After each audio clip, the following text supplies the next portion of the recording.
മാന്യ സദസ്സിന് വന്ദനം. ബഹുമാനപ്പെട്ട അധ്യാപകരെ, പ്രിയ കൂട്ടുകാരെ, ഇന്ന് ജൂൺ 19 വായനാ ദിനം. P.N. പണിക്കരുടെ ചരമദിനമാണ് നാം വായനാ ദിനമായി ആചരിക്കുന്നത്.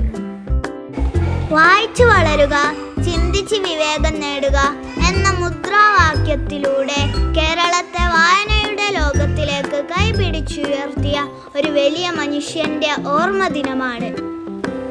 കേരള ഗ്രന്ഥശാല സംഘത്തിൻ്റെ സ്ഥാപകനായ P.N. പണിക്കരുടെ ചരമദിനമായ ജൂൺ 19 വായനാ ദിനമായി ആചരിക്കുന്നു. വായനയുടെ ലോകത്തേക്ക് നമ്മെ നയിച്ച ഒരുപാട് എഴുത്തുകാരുണ്ട്.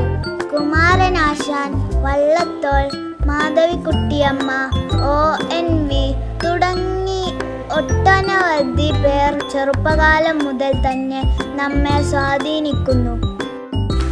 നിരന്തരമായ വായനയിലൂടെ മാത്രമേ നാം ഉദ്ദേശിക്കുന്ന ലക്ഷ്യത്തിൽ എത്തിച്ചേരുകയുള്ളൂ.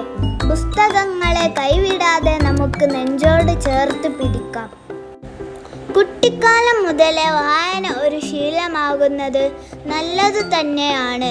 വായിച്ചാലും വളരും, വായിച്ചില്ലെങ്കിലും വളരും. വായിച്ചാൽ വിളയും, വായിച്ചില്ലെങ്കിൽ വളയും. കുഞ്ഞുണ്ണി മാഷിൻ്റെ വരികൾ നമുക്ക് ഏറെ പ്രചോദനകരമാണ്.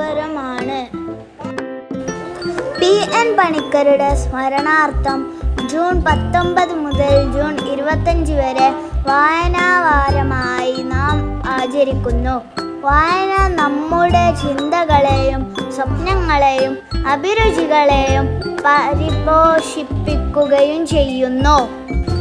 വിശുദ്ധമായ വിവരങ്ങൾ അറിയണമെങ്കിൽ വായന ഒരു അനിവാര്യ ഘടകമാണ്. പുസ്തകങ്ങളെ ഹൃദയത്തോട് ചേർത്ത് പിടിക്കാൻ നമുക്ക് ഓരോരുത്തർക്കും സാധിക്കട്ടെ എന്നാശംസിച്ചുകൊണ്ട് എൻ്റെ എളിയ വാക്കുകൾ ഉപസംഹരിക്കുന്നു. നന്ദി, നമസ്കാരം.